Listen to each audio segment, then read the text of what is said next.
자, 이번 시간에는 2절 기초연금법을 보도록 하겠습니다. 우리가 노인 소득보장에 관련된 다양한 이런 그 지원책이 있는데 그 중에 중요한 한 축을 이루는 것이 바로 여기 나오는 기초연금법이 되겠습니다. 본래 노인복지법에는 노령수당이 있었습니다. 노령수당이 있었는데 그것을 1999년에 국민연금 전국민 대상의 연금이 시작되면서 그에 대한 보완책으로 경로연금이 1998년에 시행이 됩니다. 그래서 노령수당이 삭제되고 경로연금이 시작됐는데 바로 1998년에 시작된 경로연금을 2007년에 전면 삭제하고 독립된 법률로 기초노령연금법을 만든 겁니다. 그것을 2014년에 또 삭제하고 왜냐하면 그 법을 폐지하고 만든 것이 기초연금법이 되겠습니다. 때문에 기초연금법이라고 하는 것은 결국에 노인 소득 보장의 한 축으로 노령수당, 경로연금, 기초노령연금, 기초연금 순으로 이렇게 박혀져 왔다는 것도 여러분들이 가지고 있어야 됩니다. 자, 거기 보시면 기초연금 나와 있지요. 기초연금 이렇게 보시면 노인에게 기초연금을 지급하여 안정적 소득 기반을 제공함으로써 노인의 생활 안정을 지원하고 복지를 증진함을 목적으로 한다. 어쨌든 노인 소득 보장책을 하나로 만든 것이 바로 기초연금이 되는데 연역 보겠습니다. 기초연금.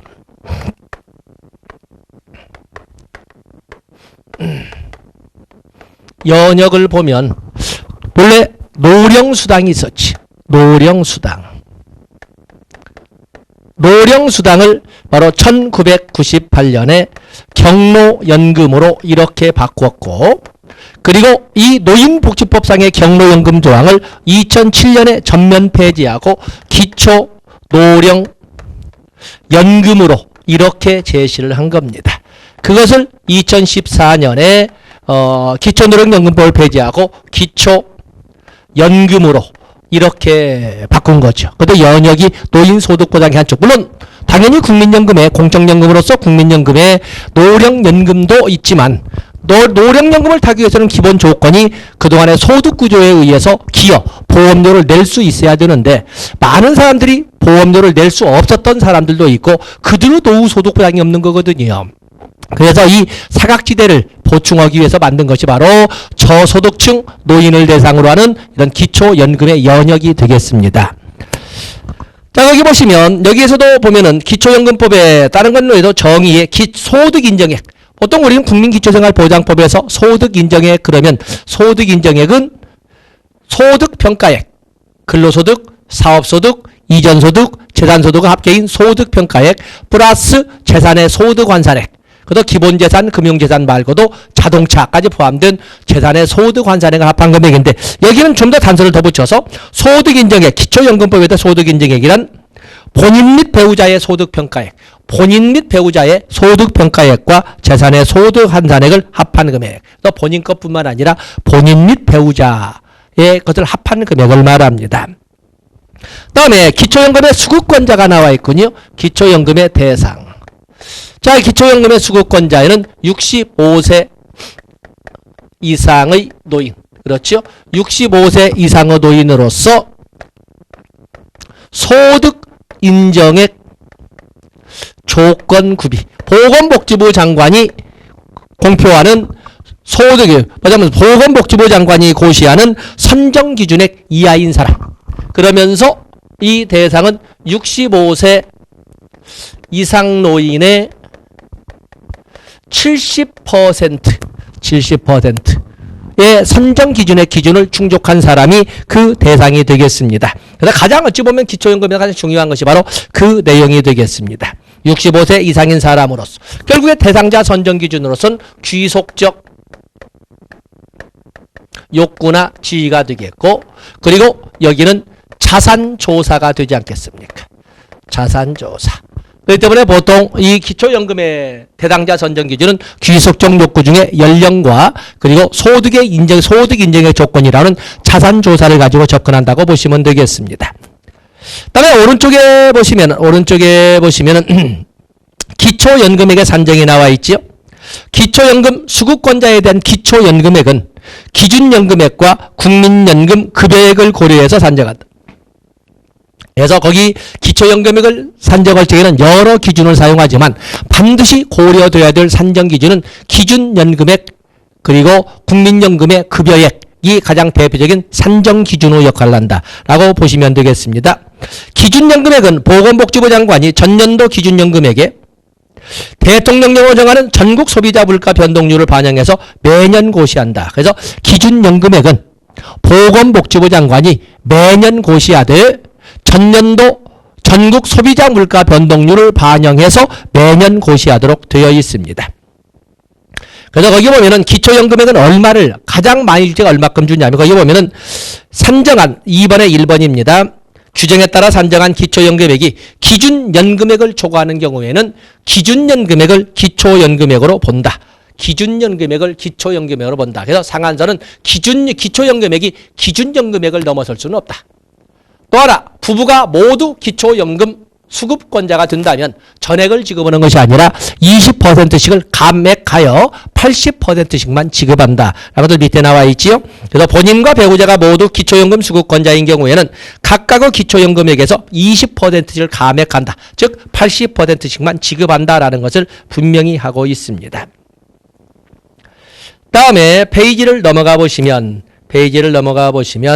거기 여러 가지가 있지만 거기 기초연금 지급의 신청이 하단부에 나와 있지.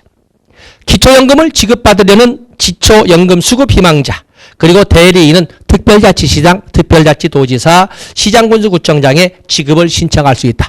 기초자치단체에게 지급을 신청할 수 있는데 지급을 신청할 적에는 반드시 그냥 신청하는 것이 아니라 자산조사에 동의한다는 서면을 제출해야 되는데 바로 그것이 거기 나오는 금융정보, 신용정보, 보험정보가 나와 있지요.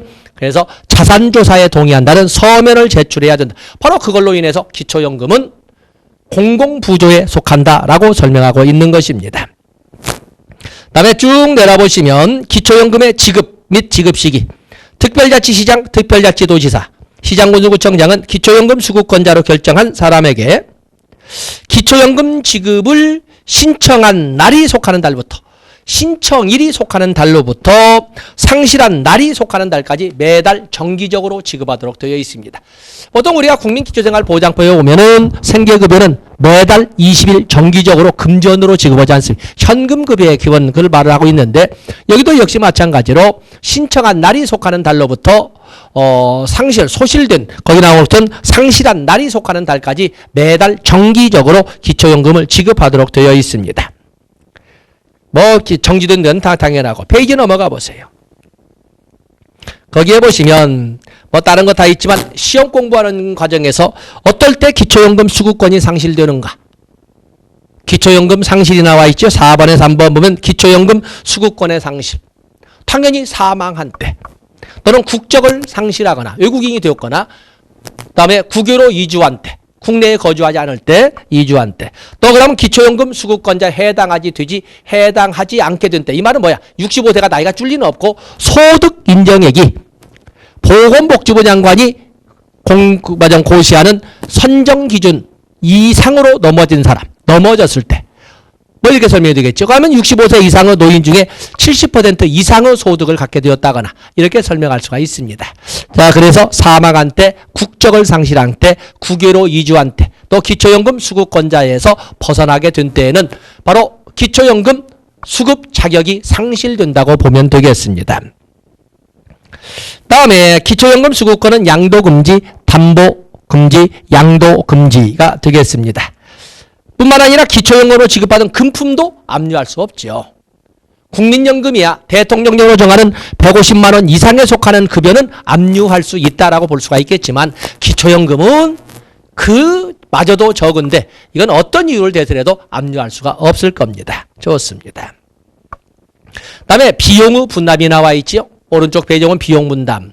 당연히 국민기초생활보장법과 마찬가지는 공공부조의 일환인 가장 어쩌면 핵심적 영역이라고 할 수 있는 이러한 기초연금과 같은 경우에는 그 부담의 90%, 40에서 90%는 바로 국가에서 비용을 부담하도록 되어 있습니다. 읽어보겠습니다. 국가는 지방자치단체 노인 인구 비율 및 재정 여건을 고려하여 기초연금 지급 비용 중 40에서 90% 범위 내에서 비용을 부담한다. 그래서 국가 부담률은 국민기초생활보장법에 나온 것과 똑같은 40에서 90%를 국가가 부담한다는 것을 알 수가 있습니다. 바로 이제 그런 정도를 여러분들이 보시면 되겠습니다. 그런 정도. 자, 급여는 기초연금이 되겠는데 기준연금액을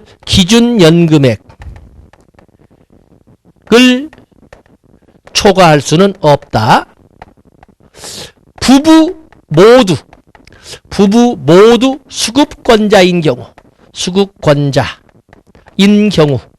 경우에는 20%씩을 감액해서 80%씩만 지급한다. 뭐 이런 등등을 여러분들이 같이 알아주시면 되겠습니다. 자, 이제는 페이지를 넘어서 의료급여법을 보겠습니다. 의료급여법이 처음 만들어진 것은 1977년에 의료보호법으로 만들어진 겁니다. 바로 이 의료보호법이 2000년에 국민기초생활보장법으로 생활보호법이 바뀌면서 의료보호가 의료급여로 바뀌는 거거든요. 그래서 의료보호법이 2001년에 의료급여법으로 이렇게 바뀌어서 운영이 되는 겁니다. 결국에 의료급여법이라는 것은 극빈층 대상의 의료보장제도라고 보시면 됩니다. 극빈층 대상의 의료보장이라고 이렇게 보시면 됩니다. 자, 그러면 의료급여.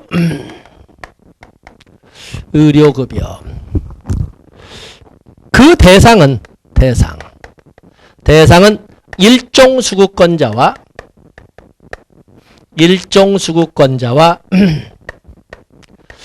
이종 수급권자로 이렇게.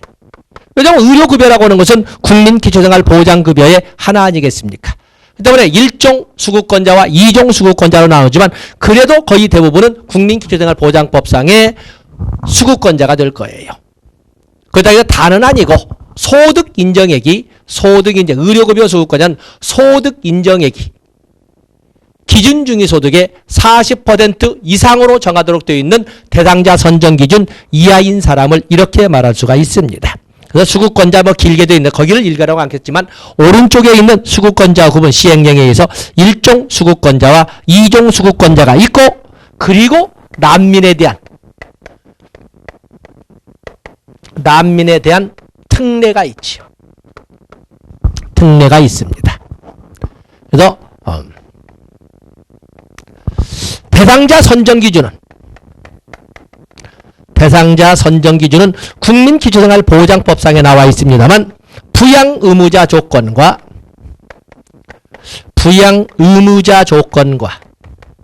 부양의무자가 없거나 부양의무자가 있어도 부양할 수 없거나 부양받을 수 없는 자로서 소득인정액 조건을 모두 구비한 소득의 인정액 조건은 뭐예요? 소득인정액 조건은 소득인정액이 기준중위소득의 40% 이상으로 정하도록 되어 있는 대상자 선정기준 이하인 사람이라고 이렇게 설명할 수가 있습니다. 그래서 보시고 그래서 난민에 대한 특례 여기는 의국인에 대한 특례가 아니라 의료급여법에는 난민에 대한 특례가 있습니다. 다음에 보장기관이라고 이렇게 설명이 되어 있는데 먼저 우리가 급여를 보도록 하겠어요. 급여를 먼저 우리가 차례대로 정책 분석하는 것처럼 급여를 가지고 설명을 해보면 급여는 당연히 여기에는 똑같습니다. 돈 있다고 돈 없다고 어떤 몸이 아프고 이럴 때 차별을 받으면 안 되지 않겠습니까? 그래서 이 급여에는 똑같이 단지 표현이 다릅니다. 의료급여, 요양급여 대신 의료급여라 하고 그리고 요양비 그리고 임신, 출산, 진료비 그리고 장애인 보장구 특례 장애인 보장구 급여 그냥 급여라고 쓰겠습니다. 특례 그리고 건강검진 자 똑같습니다. 단지 이것을 요양급여라고 하느냐 의료급여라고 하느냐 또 여기 중요한 것이 바로 임신, 출산, 진료비가 되겠는데 건강보험에서는 바우처로 운영되는 데 비해서 의료급여에서는 추가급여로 현금급여로 운영되고 있다는 것을 우리가 법률로 확인해 볼 수가 있을 겁니다. 자, 저는 이렇게 보시고 그래서 건강보험과 그리고 의료급여는 같다. 차이가 있다면 임신, 출산, 진료비 지급 방식의 차이가 있다. 이런 정도 보시면 되겠고 그 다음에 재원은 당연히 공공재원인 조세로 운영하는 거지요. 그다음에 보장기관. 보장기관은 당연히 시도지사 그리고 시장군수구청장 장이라고 이렇게 우리가 그려볼 수가 있습니다. 자, 한번 법조문을 보세요. 거기 오면 보장기관 맞춰 썼으니까 의료급여에 관한 업무는 수급권자의 거주지를 관할하는 특별자치시장, 광역시장. 특별자치. 맞으면 시도지사와 특별시장, 광역시장, 시도지사와 시장군수구청장을 한다. 이렇게 되어 있습니다. 다 좋고. 다음에 이 의료급여법에는 사례관리를 실시할 수 있다. 실시해야 된다가 아니라 사례관리를 실시할 수 있고 사례관리를 위하여 뭘 둔다? 2항에 보면은 의료관리, 그러니까 의료급여 관리사를 둔다. 이렇게 되어 있습니다. 그래서 거기 사례관리를 실시할 수 있다. 2항에 시도 및 시군구의 사례관리를 실시하기 위해 의료급여 관리사를 둔다. 그 정도 보시면 되겠어요. 다음에 의료급여 심의위원회는 각각 두는데 마치 국민기초생활보장법상에 나와 있는 것처럼 보건복지부, 시도, 시군구에 각각 생활보장위원회를 두는 것처럼 의료급여 심의위원회도 보건복지부, 시도, 시군구에 각각 두도록 되어 있습니다. 다음에 의료급여 나와 있습니다. 의료급여는 국민건강보험법상의 요양급여의 내용과 똑같습니다. 요양급여 내용 똑같다. 다음에 거기 의료급여증 나와 있군요. 시장군수구청장이 발급을 해야 됩니다. 시장군수구청장. 자, 의료급여기관은 우리가 국민건강보험법에서도 한번 다룬 적이 있습니다만은 의료급여기관과 국민건강보험법상의 요양급여기관은 동일하다. 이렇게 보시면 됩니다. 의료법에 의한 의료기관, 약사법에 의한 약국, 약사법에 의한 희귀의약품센터, 또 농어촌 보건의료법이라든지 또는 이런 지역보건법 등에 의한 보건소, 보건지소, 보건진료소, 보건의료원 등 모두 요양급여기관이자 의료급여기관이 되겠습니다. 그런데 문제는 이 의료급여법에서는 의료급여기관을 1차, 2차, 3차 의료급여기관에 나눕니다. 일반적으로 우리가 말하는 의료급여기관은 1차인데 차이가 있다면 의료법에 의한 의료기관 중 시장군수구청장에게 신고를 하고 개설한 의료급여기관은 1차 의료급여기관이라고 합니다. 약국도 한국희귀의약품센터도 보건소 등도 다 1차 의료급여기관입니다. 그에 비해서 2차 의료급여기관은 의료기관만 가지고 오는데 그 중에 시도지사의 허가를 받은 의료기관. 3차 의료급여기관은 의료기관 중에 보건복지부 장관의 지정을 받은 제2차 의료기관을 3차 의료급여기관이라고 합니다. 또래 약국이나 한국희귀의약품센터나 보건소 등은 1차 의료급여기관일 뿐입니다. 그래서 어쨌든 의료급여기관은 이렇게 1차, 2차, 3차로 나눈다. 그 중에 의료기관만 가지고 온다면 1차 의료급여기관은 시장군수구청장에게 개설 신고를 한 2차 의료급여기관은 시도지사의 허가를 받은 3차 의료급여기관은 보건복지부 장관의 지정을 받은 의료기관이라고 이렇게 보시면 되겠습니다. 다음에 중요한 것이 바로 급여 비용이 나와 있습니다. 급여 비용. 자, 여기 보겠습니다. 지금 여기 짧게 썼습니다. 짧게 썼는데 의료급여에도 조세라고 하는 공공재원뿐만이 아니라 본인 일부 부담금이 있습니다. 본인 일부 부담금. 우리가 사회보험을 할 적에 건강보험도 또 노인장기요양보험도 조세와 보험료라고는 즉 조세와 사회보장성 조세라고는 공공재원으로만 운영하는 것이 아니라 본인 일부 부담금이라고는 본인 일부 부담금 민간재원이 같이 사용되지 않았습니까? 그렇기 때문에 혼합재원으로 운영한다 그러는데 하물며 극빈층을 대상하는 의료급여도 공공재원인 조세뿐만 아니라 본인 일부 부담금이 존재함으로써 역시 혼합재원으로 운영한다라는 말을 쓸 수가 있는 것입니다. 자, 한번 교재를 보세요. 자, 급여비용 이렇게 되어 있죠. 자, 1항 보시면 급여 비용은 대통령령이 정하는 바에 따라 전부나 일부를 의료급여기관에서 부담하되 일부를 부담하는 경우에는 나머지는 누가 낸다? 본인이 부담한다. 바로 그 마지막 셋째 줄에 있는 것이 본인 일부 부담금. 그래서 극빈층을 대상으로 하는 의료급여 제도에도 본인 일부 부담금은 존재한다. 본인 일부 부담금의 존재, 가치는 어디에 있다? 바로 도덕적 해이를 막을 수가 있다. 도덕적 해이를 막을 수가 있고 서비스의 품질 향상에 기여할 수도 있고 또 그런가 하면은 스티그마를 제거할 수도 있죠. 나도 일부를 내는데 스티그마를 줄일 수도 있고 이런 장점들이 있습니다만 가장 큰 것은 도덕적 해이를 막기 위한 또 재정 부담 악화를 재정 악화를 막기 위해서도 이런 또 본인일부 부담금은 있습니다. 다음에 5번에 보시면 서류의 보전 이것도 국민건강보험법에도 똑같이 설명했습니다만은 서류 보전 우리가 의료 보장에 관련된 서류 보전의 원칙적 연한은 5년입니다. 그러나 약국 처방전은 3년으로도 한다라는 것을 같이 적고 있습니다. 그래서 같이 이미 봤고 다음에 그러면 가장 위에 그 페이지 젤로 보면 박스 밑에 3차 의료급여 밑에 보면 3번 의료급여기관은 정당한 이유 없이 의료급여를 거부하지 못한다. 똑같은 문장이 국민건강보험법에도 요양급여기관은 정당한 이유 없이 이 법에 의한 요양급여를 거부하지 못한다. 이렇게 되어 있는데 이걸 바로 당연지정제라고 합니다. 건강보험법에도 의료급여법에도 똑같이 나와 있습니다. 그 외에도 이렇게 요양급여 말고도 요양비 현금급여 다음에 거기에 보면 장애인에 대한 특례가 있죠. 7번에 1번 장애인에 대한 특례 역시 현금급여 그대로 있습니다. 중요한 것은 2번에 임산부에 대한 특례 나는 임신출산진료비라고 이렇게 적었습니다만 거기에 보면 국민건강보험법상의 임신출산진료비는 바우처로 제공하는데 임산부에 대한 특례 시장군수구청장은 임신한 수급권자가 임신기간 중 의료급여기관에서 받는 진료에 대한 비용, 출사비용을 포함해서 진료에 대한 비용에 대해서 추가급여를 실시할 수 있다. 추가급여를 실시할 수 있다 해서 바우처라는 개념을 벗어나서 설명했기 때문에 그냥 현금급여라고 설명했습니다만 건강보험에 나오는 임신출산진료비는 바우처로 운영되는 데 비해서 의료급여법에서는 추가급여 제공이라고 추가급여 제공의 현금급여 성격으로 운영되고 있음을 알아주시면 되겠습니다. 그 외에도 건강검진이 있다는 것을 알아주시면 됩니다. 다음에 페이지를 넘어가 보시면 12번에 급여비용에 대신 지급하는 대지급이 있습니다.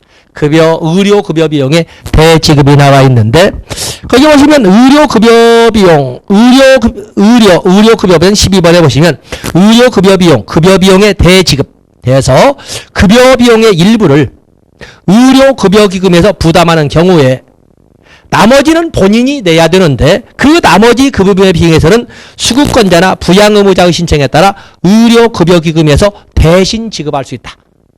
대신 지급할 수 있다. 그렇다 해도 공짜로 지급하는 건 아니고 그 밑에 보시면 대지급금을 받은 대지급금 상환 의무자는 그 대지급금을 갚아야 되는데 누구에게 갚냐면 의료급여기금에 갚는 것이 아니라 누구에게? 시장군수구청장에게 상환하여야 한다. 바로 거기에다가 중요 표시하시면 됩니다. 그래서 12번에 1번 그리고 12번에 2번의 기억번 을 가지고 대신 지급은 의료급여기금에서 돈이 없으니까 대신 지급해 줄 수가 있지만 그것을 갚을 때는 누구한테 갚냐면 의료급여기금에 갚는 것이 아니라 시장군수구청장에게 상환하여야 합니다. 그러면 그 시장군수구청장이 무이자로 해서 이제 알아서 할 것이고 다음에 그 정도 보시면 됩니다. 자 이제는 우리가 4절 긴급복지지원법을 보겠습니다. 긴급복지지원법은 2005년에 제정된 법이죠. 2005년에는 중요한 법이 두 개가 나오는데 2005년에 긴급복지지원법, 저출산 고령사회 기본법 이렇게 중요한 법이 더 두 개가 있습니다. 많은 사람들이 긴급복지지원법을 설명할 적에 오해를 하시는 것이 어려운 사람이라고 해서 마치 국민기초생활보장법상 수급권자를 대상으로 하는 것처럼 하는데 그러지 않습니다. 그것은 그 법에 의해서 지원을 받는 거고 이 긴급복지지원법은 우리가 구어체로 한다면 날벼락을 맞은 사람을 대상으로 하는 것입니다. 날벼락을 맞은 사람을 대상으로 일시적으로 신속하게 지원하는 제도를 말하는데 그 날벼락을 위기상황에 처한 사람을 대상으로 신속하게 일시적으로 지원하는 것을 긴급복지지원법이라고 합니다. 그래서 여기 보면은 이 법은 긴급복지지원법은 생계곤란 등의 위기상황에 처하여 도움이 필요한 사람을 신속하게 지원함으로써 생활을 하게 함을 목적으로 한다. 신속이란 단어를 했고 거기 위기상황과 신속이란 단어에 동그라미 했는데 도대체 위기상황은 어떤 경우를 위기상황이라고 하는가 하는 문제 나오지 않겠습니까? 그래서 거기 정의 위기상황 중요 표시하시고 거기에서 한 문제를 출제 예상하도록 하겠습니다. 이 법에서 위기 상황이란 본인 또는 본인과 생계 및 주거를 갖지 않은 가구 구성원이 아래와 같은 상황으로 생계 유지 등이 곤란한 경우를 위기 상황이라고 한다 해서 거기 위기 상황 나와 있습니다. 주소득자 등이 어떤 다양한 사유로 소득이 상실된 경우, 그로써 그 상실된 경우로서 생계 유지 등이 어렵게 된 경우, 중한 질병이나 부상을 당한 경우로서 생계 유지 등이 어렵게 된 경우, 또는 가구 구성으로부터 방임 유기되거나 학대를 당한 경우로서 생계 유지 등이 어려운 경우, 가정폭력을 당하거나 가정 구성원으로부터 성폭력을 당한 경우로서 생계 유지 등이 어려운 경우, 화재 등으로 집에서 살기 어려운, 생활하기 어려운 경우로서 생계 유지 등이 곤란한 경우, 뭐 등등등의 이런 경우를 위기상황이라고 법 조문으로 명시를 해놓은 겁니다. 그래서 거기 보면은 뭐 유기, 방임, 학대의 당한 경우로서 생계 유지가 곤란한 경우뿐만 아니라 거기 보면 가정폭력, 성폭력의 경우로서 생계 유지가 곤란한 경우도 위기 상황에 처해 있다고 이렇게 정리를 하고 있습니다. 다음에 거기 기본 원칙을 보면, 기본 원칙은 누구를 위기 상황에 처한 사람을 어떻게 두 개 동반에 들어가지, 일시적으로 신속하게, 거기가 핵심이죠. 그래서 위기상황에 처한 사람에게 신속하게 일시적으로 지원하는 것을 긴급복지 지원이라고 한다. 그러면 긴급 지원을 하는 기관은 어딘데? 국민기초생활보장법에는 보장기관이라고 이런 것처럼 여기는 긴급복지 지원이니까 긴급지원기관이 되겠는데, 긴급지원기관은 역시 거주지를 관할하는 시장, 군수, 구청장이 되겠습니다. 그래서 해주시고, 다음에 이 긴급지원을 신청할 적에는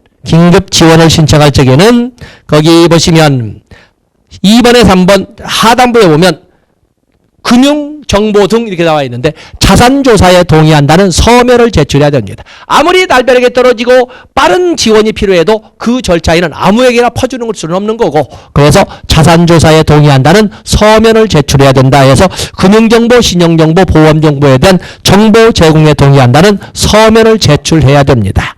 그래서 긴급복지지원도 공공부조의 하나이다 라고 이렇게 설명하는 것입니다. 다음에 긴급복지지원법에 의한 긴급지원의 내용에는 직접지원과 연계지원으로 나눠볼 수가 있는데,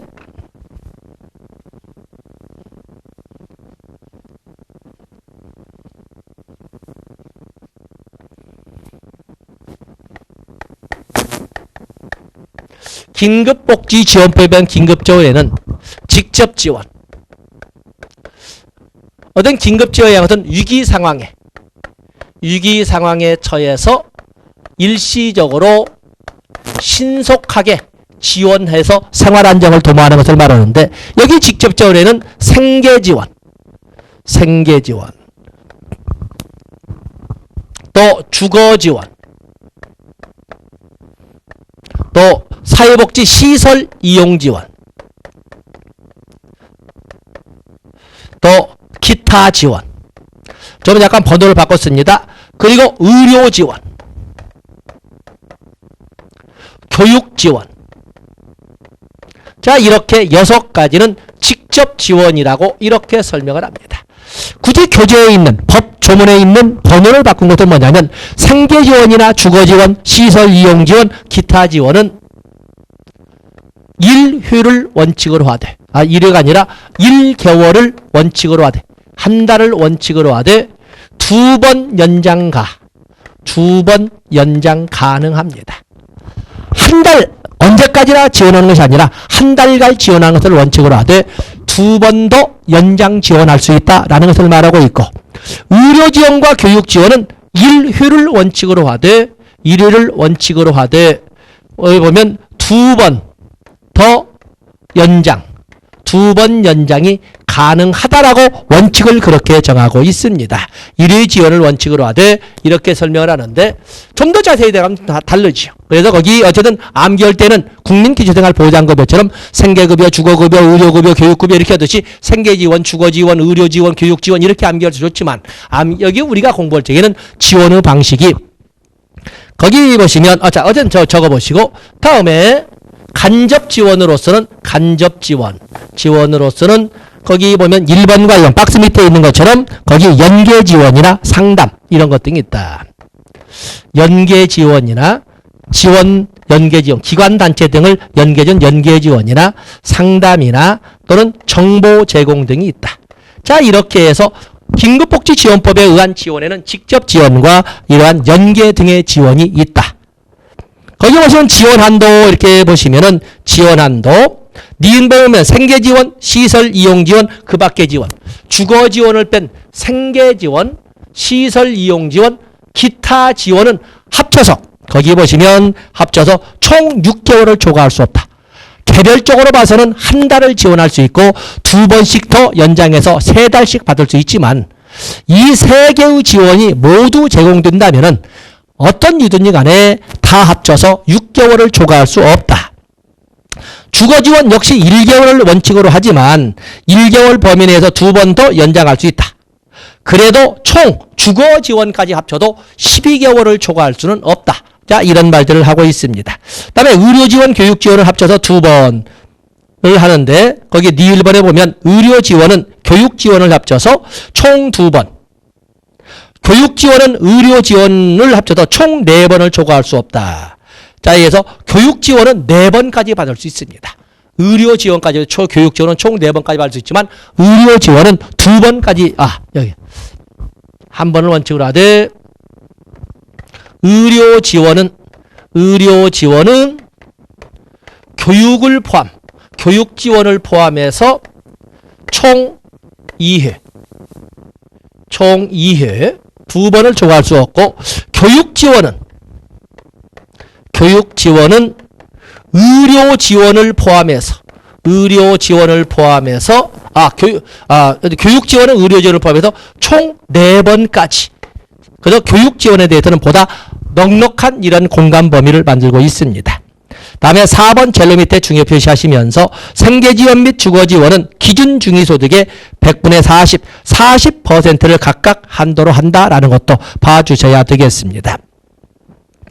다음에 긴급지원심의위원회는 아까 신청이 특별자치, 시장 이렇게 쭉 나온 것처럼 시도지사와 시장군수구청장이 긴급지원 중에 특히 소재지를 관할하는 시장군수구청장 아닙니까? 그러다 보니까 당연히 긴급지원심의위원회도 시군구에 이렇게 두도록 되어 있습니다. 5번 봐주시고 긴급지원심의위원회는 7번 긴급지원의 적정성 심사를 해야 된다. 다 좋습니다. 그런 정도 봐주시면 되겠습니다. 자, 이번에는 5절의 장애인연금법. 2010년도에 만들어진 장애인연금법이 있는데 장애인연금법에서 중요한 것은 대상자가 되겠습니다. 많은 사람들이 장애인연금법에 대해서 착각하기를 장애인연금은 장애인에게 지급하는 것 아니냐라고 하는데 아닙니다. 그러면 중증장애인에게 지급하느냐? 아닙니다. 장애로 인하여 생활이 어려운 중증장애인 중에서도 18세 이상을 말합니다. 자, 그렇기 때문에 장애인연금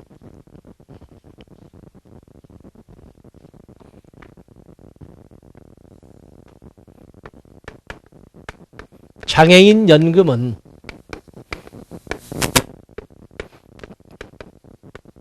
장애로 인해 생활이 어려운